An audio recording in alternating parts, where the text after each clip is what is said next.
Cool, thanks everyone.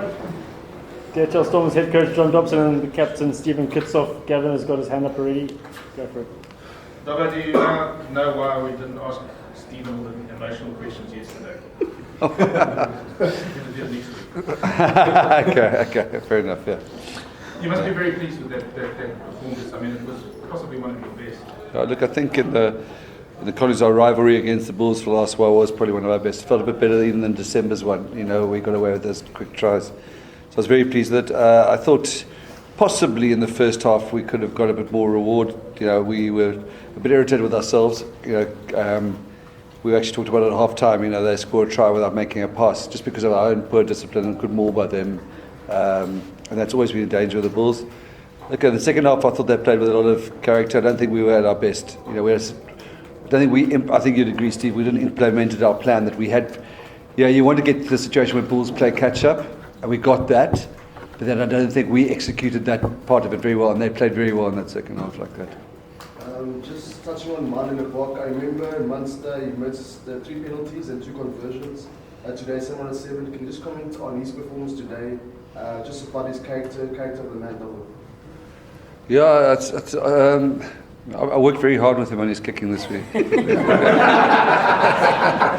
No, that's what I said about Marnie. That's what, to me, the growth in Marnie from where we were when he first came here is he had the ability to spiral. You know, and lots of players do. You know, where they go and now he's got the ability to put everything behind him. So he's very mature like that. And he, as I said, I think a funny thing, a goldfish, you know, when it swims through a castle that's in the water, it's the first time he's ever seen it. And Marnie's got that ability just to reset all the time. And I think, it's testament to his quality that he's, because there's been a bit of noise around him for the last few weeks, and he's not really test flaff. Now I'm sure tomorrow he's a test flaff again. But it's remarkable that he's got the ability not.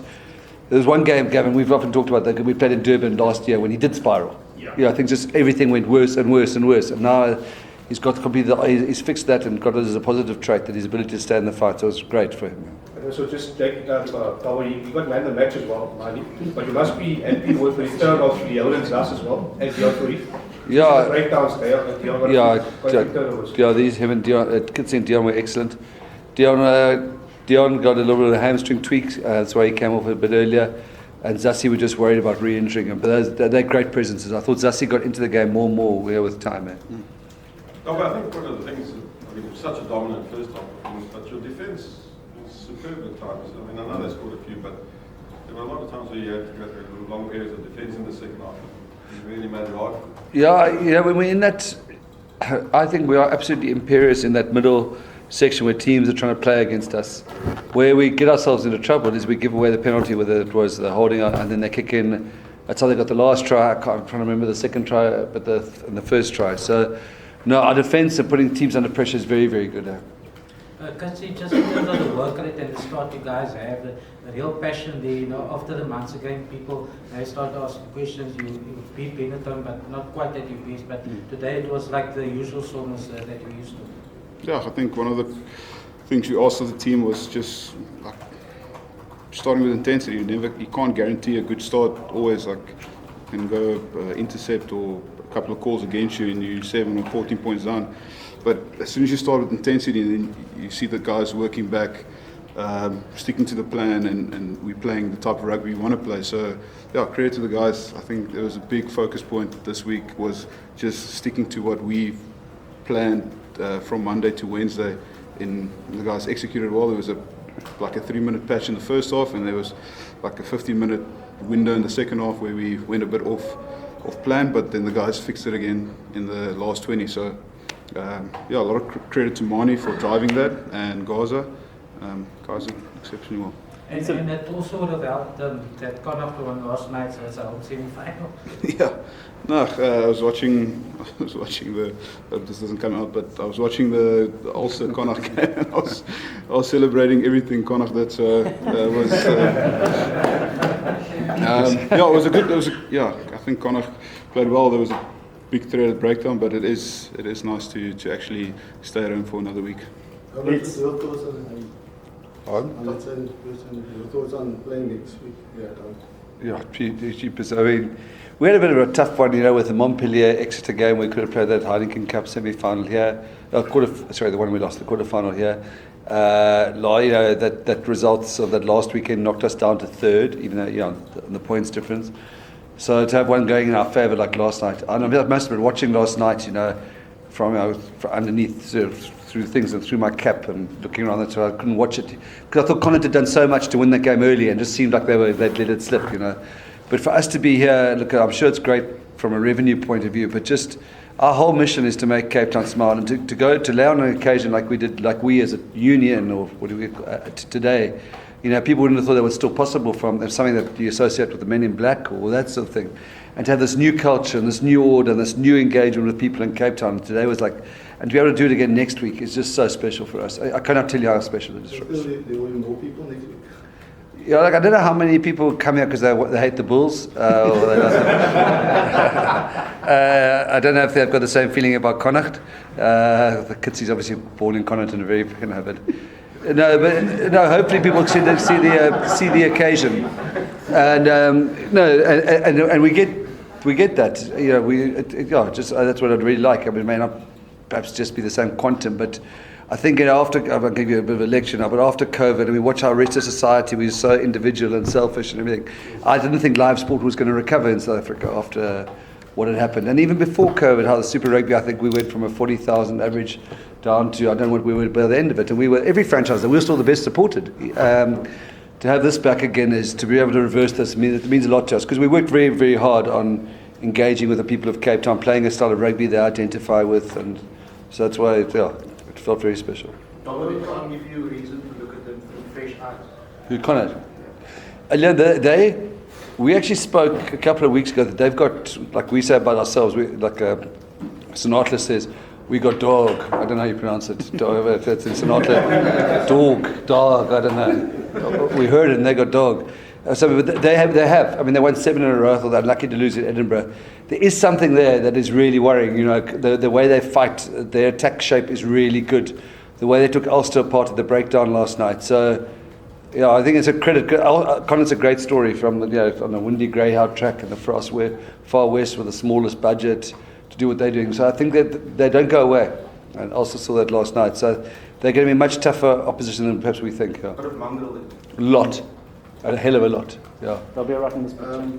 So Kitsy, I remember a couple of years ago when things weren't going well, I think there were 4 of us in the room, minimal supporters, but now obviously with the record card attendance and obviously room full of journalists here, I mean, what does it mean for you guys now? What are you guys? No, it's massive. It's I think as Dobbo also said earlier, it's the mission for us to actually get Cape Town smiling. So getting the people back into the stadium, getting the support there, getting the journalists here, it's massive. So just thank you. I know media conferences last about 15 minutes longer now, but it's fine. It's good.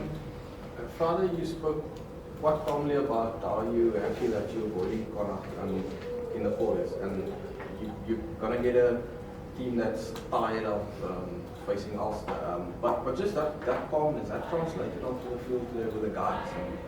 At no stage they panicked and they spoke about they tried to get you guys to panic. Yeah, it was a curious. I think we've all chatted about it. I know Steve, we've all chatted. That there was suddenly a fear 2 weeks ago that we were out of sync, out of flow. Momentum was all with the Bulls. It just seemed to sort of settle in this week. We were really, really confident. Listen, when you play in the semi-final of the URC, whoever you play is going to be a really good team. Munster, Glasgow, Ulster. The place not to go out is the quarterfinals. You know what I mean? You feel really. Well, I suppose you want to be the Lions and be on holiday already, but so we know we'll play a good team, and with respect to Connacht, a team that's crossed the equator is useful opposition rather than somebody who's just flown down from up country or from Durban. So they're a tough opposition, but I think we can feel confident. We've got a couple of niggles that we're probably going to have to get our heads around, which is potentially a threat for next week. Steven, you got a. I know you often get ovations, but the crowd really, when you came off, it was actually remarkable how people stood up and cheered for you. And then also, I think in the game, I mean, the one one run I saw you almost look like a centre. But there seemed to be a massive desire with you. I mean, can you just sort of sum up the desire you had going into the game and then also your interaction with the crowd? Yeah, for me this game was, I think, a bit more personal than say the 8 previous North-South derbies. So for me it was not just because it was a quarter-final, but playing against the Bulls, having a crowd of 40,000 people. No, it was massive. So no, it was for me it was just to go out, make Dobbo and the team proud, try and put up a great performance, and yeah, it was special. It was just a game that I was excited about, angry, played a bit of, there was a bit of emotion involved, so for me it was just to give everything for the team. He gets angry when he sees Ali van Mark's bib still on. He just told me. At 65 minutes, he sees Ali's bib still on. Yeah, I was tired. The tournament is a lot easier. It's not easier. That's probably the wrong word. And I don't want to take you too far ahead because obviously you want to beat Connacht first. But there is obviously the team you're most likely to play against if you travel is going to be playing a Champions Cup final the week before. And then you have a chance to have a 2-week break and again refresh like you just have to play this game. I mean, that must be quite a nice sort of carrot, because it's possible that Leinster might be a bit out on their feet by the time we get to... No, I wouldn't blame it. What's their fixture list been? They play, who did they have last week in the... Toulouse Sharks, Glasgow, Munster, La Rochelle, and then hopefully us. No, that's tough. Yeah, I make no bones about it. We're not equipped for... If we gone to La Rochelle last week, last Sunday, we wouldn't be... the mood wouldn't be the same here now. Whether we would possibly not even be able to play the same team in a URC quarter-final. But, sorry, the question, the actual question before... No, you've sort of answered that. Just how... You've got to. It's not like last year where the 3 games were sort of 1 week after the other. No, so you've got that break this time, and because you're not actually involved in it, it's a good there's definitely an opportunity. I think the emotion that you're in is going to be massive, and we're going to be fresh if we get there. It's quite exciting for us, I must say. Oh, sorry. No, go. Does it get easier? I mean, you've been through this last year for the semis. Does it feel? I mean, just from a preparation, from an experience point of view, does it feel easier or does it get hard? No, I actually felt this was we prepared really well and they trained really well and our plans were good. This felt like the most pressured we've had so far. You know, the Bulls, Derby, all the talk, all that sort of stuff. It actually feels like now we can get back into the groove. It feels a bit like less pressure now. You know, as a defending champions to have slipped off in this quarter-final against the Bulls, we've done a lot of the good work I think we've done over the last year and a half. And now I feel like, okay, there's a little bit of pressure off. Let's see what happens. And still went for a walk at the end of the game. The thing that I think you and I have spoken about before as well, and is that the Bulls were a very different opponent because of the history and because it was north-south and everything. And when I was watching Leinster deal with Toulouse last week, and I was watching La Rochelle deal with Exeter, I was sort of thinking, well, those are both very difficult opponents for those 2 teams. And it was almost like they showed their championship qualities by being able to deal with that pressure of playing at home against a good team. Do you feel that you sort of might have actually gone through some kind of barrier today as well by doing the same sort of thing, because you really did sort of win that game comfortably? Yeah, I think what was very important for us here, I know you saw the picture, the final last year when I think Harold scores that try, but they run with us the first few mauls and we're on their back foot and we have to start fighting. We had a lot of emphasis this week on getting, I know it's cliched, but we want to get away from start and try and make them, like the Curry Cup did last week, make them play catch-up, because that requires, on this field, and against our defence, requires quite a special skill set. So that, to me, was massively the way we got away and then felt like we could sort of manage it, you know. I know the possession states go down in the second half, but as I said, I would give them some credit for the way they got unlocked us on that far side a few times in the second half. They showed some lot of fight and pride. But just with all the talk we spoke about North with South and the talk as well, but with all that being said, just your rivalry with Jake White, I know you do the side track him a lot, but I mean you've beaten him 6 times in the URC, you've beaten him twice, Mr. Ross. You must be really satisfied with that. Don't comment. No, to beat the Bulls came out of lockdown and during lockdown, and they probably, I don't know if they beat us 6 or 7 or maybe even 8 times in a row, and it was tough. We've had 1 or 2 lucky ones, but I mean Steve would know more than we don't talk. It's a collective, and I'm not trying to give you a politically correct answer. We're a coaching collective. Darby and Norman and Rito are doing extraordinary jobs. Cricky as well. For us to get a line-up percentage today of 90-something against a team like the Bulls, it's well done to Rito. That defence which we're talking about, Norman Lake is one of the best defence coaches. So we really are a collective, And I'm I sit at the back of the room and make a chip, No, I'm not trying to be funny, but I don't see it as me. I certainly, that's a guy who's won a World Cup, one of the best coaches in the world, probably coached all over the world. I'm never going to win a World Cup. I'm never going to coach all over the world. So, yeah, just a final question, just sidetracking as well. He talks about Peter Steph, the toy signing in the store, was it Valida? Are you guys still negotiating with that? Where's the talks at with that, with those 2 players? Kitsy did a lot of work with Willie at the Grand Beach Cafe last week. Or where was it? Country, yeah. Where was it? Franschhoek. Franschhoek, okay. Peter Steph Toy takes a different approach to the Coffee shop. The Valdevie boys. No, listen, I think what's going we are chatting to a couple of players. We haven't chatted to Peter Steph for a while, but we haven't chatted a while ago. I think we're going to, what that was today was so important to us is to maintain that we belong here. I think what's really going to happen is that you're going to see changes, big changes across in this union now. There's going to be an equity deal done. That's going to change our whole funding model. And that's so great that we're in the foothills and still have something to do today, like today. But I think there's going to be some really exciting news before in a couple of months' time for this union. I know there's going to be, which is brilliant. And then there might be 1 or 2 squad. The only thing I don't want to do is turn our back on these guys. These are remarkable. That we can go and box like we are with these players. So is it a case like Kitsy? Do we get somebody else till we get him back? Those are the conversations. We never really replaced Warwick. That's probably the areas we're looking at. But I don't want to go to a BJ Dixon and say, listen, BJ, thanks very much. You're a very promising player, but here's Mr. Detroit. I'm not sure that'll work if we want to be who we say we are. Guys, can we wrap it up? Speaking about that stat you mentioned in the lineup now, at the start of the season, it looked a bit dry there, and then suddenly Marvin and Ruben Glitz,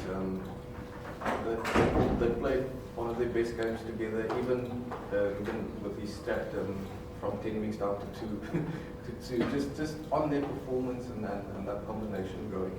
Yeah, I think Marvin the last few weeks has been very good.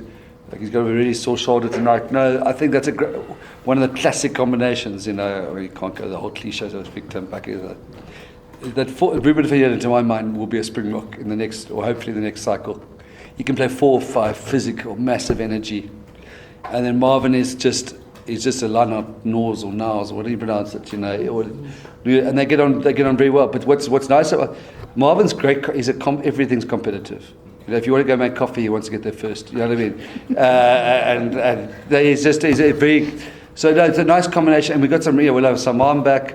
We saw his hair today, but Andre's back. BJ. No, so we're in a much better position than we were. But I do think Ruben van Heerden is a player to watch. Marvin, we all know about, but he's worked out well for us. Well, guys, happy with that? Thank you very much. See you here next weekend.